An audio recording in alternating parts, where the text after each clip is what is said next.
For 2 years ago, you guys beat Creighton, and the next time out, lost by 16 to Indiana. What's the goal coming off an emotional game like that to make sure that the foot stays on the gas? Yeah, believe me, we've addressed a lot of things after that game. You know, a lot of people are saying some really positive things. You got to find a way to put it behind you, and you know, it can obviously be the other way as well. When you have a tough performance, there's a lot of negativity circulating around. So, you know, as we say a lot in this business, you got to find a way to put the tough emotional defeats behind you. I thought we prepared well after that St. Mary's game, which was a tough loss for us.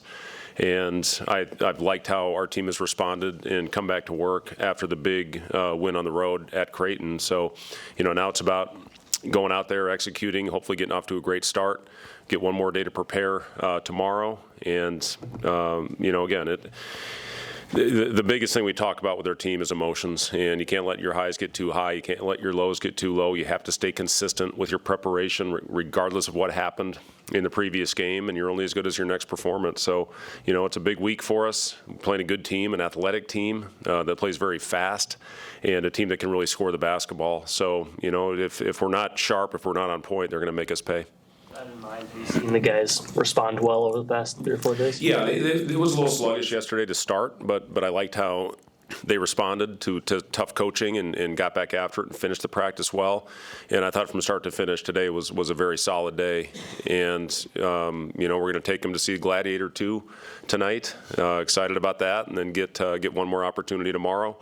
You know, to make sure that everybody understands the game plan. And we'll get a shoot around earlier because of the early start time, the 5:30 tip on Wednesday. But our guys are excited to get back out there. I think they understand now what we're capable of doing, especially on the defensive end. Still have room to grow offensively. We're doing some good things, getting to the free throw line, getting into the paint. And, you know, I think we'll have a game where we take the lid off from the perimeter. But, you know, I really liked how our guys controlled tempo in that game, followed the game plan to perfection. That was about as good as I've had a team that is from start to finish followed a game plan and did exactly what we needed to do to give ourselves a chance and then make the plays down the stretch to, you know, to hold Creighton off, which is not easy to do on that home court. So, you know, just a really good, you know, overall performance for our guys. But, again, knowing the importance of putting that behind us and moving on to the next one. That said, what kind of confidence does that give you in this group? You know, the amount of turnover that you had this early in the season, that they execute a game plan like that against that kind of opponent. Yeah, especially, you know, the thing that I was most pleased with was how they responded after the tough loss to St. Mary's. And we had a very long film session that next morning because I really felt that there was a lot of things that happened out there that prevented us from winning that game up in Sioux Falls, which would have been a huge win for us. Now, that being said, you know, you learn a lot of things about your team and how they're going to go prepare after, you know, a tough film session, and they did a great job of putting that behind them and then preparing for it. So, you know, we had another tough film session yesterday. You can't let them get comfortable. You got to continue to go out there, coach them hard, and you know, put a game plan that gives us the best opportunity and the best chance. This team we play in South Dakota will pressure us. They'll full court press. We have to take care of the ball. That was a huge part of the win at Creighton is we took care of the ball. We didn't turn it over, and you know, did a great job on the glass. South Dakota, they crash all 5, and we're going to have to do a good job hitting and, you know, hopefully take advantage on the other end if we can finish off possessions. You knew the value of Raleigh's experience when you brought him in here, but how much was that at hand on Friday? I think he had 4 points there in that stretch to kind of put it away. Yeah, and hit a tough pull-up at the end of the clock. We were trying to shorten the game, and this was after a turnover. He had a bad turnover where Burke had a shake play out of the corner, and he overthrew it. And, you know, he did a really good job of keeping everything calm and moving on to the next play. We went down and got a couple stops, and then he made a couple really big plays, that one in the fast break where I was telling him to slow down, but he went in there anyway and scored on a fast break. But, you know, it's nice to have a guy like that. I thought Aaron Eulis had one of the bigger baskets in the game as well. Got the and one, and it really was everybody that stepped on the floor contributed to that win, and that's what it's all about. When you have a group that goes out there, they're joined at the hip, and I just thought, you know, they were all game long for 40 minutes. They were connected out there, and that's what you look for. You have to have all 5 guys in the right spot. Our defense, if you have one guy out of position, it's going to affect the whole group, and I thought the guys were really tied together for all 40 minutes, especially in that defensive end. How you wanted to get more looks for Connor. Did you see that payoff, then also his off-ball movement? It seemed like he was kind of running around like Casey a little bit. Yeah, Was that yeah. an emphasis? It was. We actually we worked on it the night before. We went over to the arena. This team right now can't get enough shots, so we went over there night before. We don't always do that, and put in a couple actions for him just to run off screens, and he took full advantage of it. I thought our guys did a really good job of getting him open. Aaron Eulis had a great bottom hip screen. Screening angles are very important in that new set that we put in for him. And the thing I was really pleased with Connor is how he was getting to the rim and finishing in there and hitting his floaters. And he kind of alluded to Casey. That's where he, how many years we have him? 3 years of Casey, his growth from becoming just a three-point shooter to getting in the paint to where he was second in the Big Ten in two-point field goal percentage.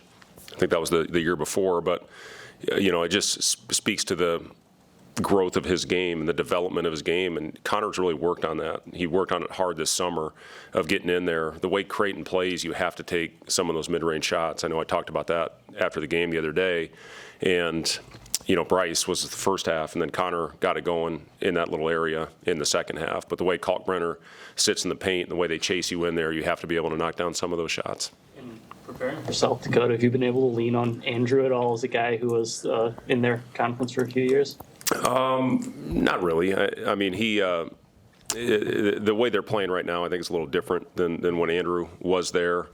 But the one thing that he does know is how good that league is, and like I said, if you're satisfied, if you go out there and you have a little hangover from the Creighton game, it's not going to end well. And again, we've tried to warn our guys and talk to our guys a lot about that these last couple games. But that's the one thing Andrew can let our guys know is that's a really good league that's got very good coaching. And, the way they've built this roster, I'm really impressed. They are very athletic. They got a lot of guys that can make shots. It's similar to me a little bit to the Rio Grande, UT Rio Grande Valley that we played in that opening game. And obviously you see what they've done, almost knocking off Wisconsin, who's been unbelievable this year, and playing Creighton and us tight. They do remind me of that team, the way they rebound, the way they're relentless, the way they've got multiple guys that can knock down shots. So this is going to be a tough test for us Wednesday, and we got to be on point. In the post game, you mentioned Jawans' leadership last week. Was that him taking it actually to another level than it had been at, or? 100%. Yeah, his voice was the most consistent it's been since he's been here for multiple days in a row. He's had his moments, but I was just really impressed with Jawan, not only leading into that game, but in the huddles in the locker room at halftime. He's really taken that upon himself to be the vocal leader of this group, and we needed somebody to emerge and step into that role. Raleigh's a great leader by example. Bryce, certainly has his moments of leading by example and, being vocal, but we needed that really consistent voice, and I'm proud of Jawan for stepping up and taking that on, and we're going to need that the rest of the year. This, as I told him, this can't be a 1 week thing. When you're a veteran guy, you've been here longer than anybody, it's a big responsibility. But if you take it on and like Jawan did, it's going to benefit Jawan and our whole team for our future. Been a lot of love for Nate Linder after that Creighton game. I guess maybe just speak on the impact that he's had with having your guys embrace that defensive mindset. Yeah, rightfully so on the praise that Nate Linder is getting. I'm just telling you guys, you see him on the sideline, you see how energetic he is. I asked if his rotator cuff was okay by telling our guys to get back and transition after that game, but that's how he is in practice. It's every day. It's shoot around. He's never off. I talk about a lot of players that are like that, but from a coaching perspective, when your main emphasis is defense, you have to have an unbelievable motor, and that's what Nate does. And I'm really proud of this staff. The roles that have been assigned. Adam Howard with what he's doing to help me with everything on the offensive end, and Ernie, working with our big guys, rebounding. He does all our special teams stuff. But Nate putting that game plan together and going over it with me, and talking about the things, and where are the soft spots, where can Creighton hurt you, and we just felt like we had to take away the paint. the game before at PBA the previous year, they absolutely handed it to us because they got the paint and the three-point line. We just really wanted to take away the paint. If they got it going, we probably were going to have a tough time winning that game, but we just felt we had to eliminate easy baskets. And our guys were on point. You know, not only did Nate put in a great game plan, but I thought our guys did a really good job of going out there and executing for 40 minutes. Coach, you have a lot of players that are well-traveled, played a lot of basketball. How much is that helping guys like Sam, guys like Bryce, returners in your program, just to have that outside experience? Yeah, it is important. And not only those guys, not only Jawan, Bryce, Sam, but you look at guys like, excuse me, Cale Jacobson, you look at Jeff Grace, you look at Henry Burt, you've got guys that have been around this program a long time. And, you know, our defense, it is complicated. There's no doubt about it. We get a ton of reps, but we continue to believe in it. We got so much better as the year went on a year ago, and it's great to see in the early part of the season, you know, that some of that's carried over, and I think a lot of that has to do with the veteran players that have been in the system. And, you know, you get a guy like Burke that comes in, it's a completely different system than he played in. Gavin, Connor, Braxton, you know, it's a completely different system than any of those guys have ever played in. So it's taken a little bit of time, but hopefully we showed what we're capable of and we can take off from there. But our returners have played a big part in that. And, you know, if we keep guarding like that and can get our offense going, you know, we have a chance to be a really good team. 5 games under your guys' belt, and obviously 2 against, you know, pretty good teams. I'm curious, how much do you and the coaching staff sort of use the data that you guys have to determine, you know, this is going to be our defensive lineup when we need a couple stops, or this is our close? Like, is that enough data so far that you guys have to determine, you know, those types of things? Yeah, it's a great question. We're getting there. I think with the lineup that we had on the floor at the end, we've had Burke out there quite a bit to finish games at the 5.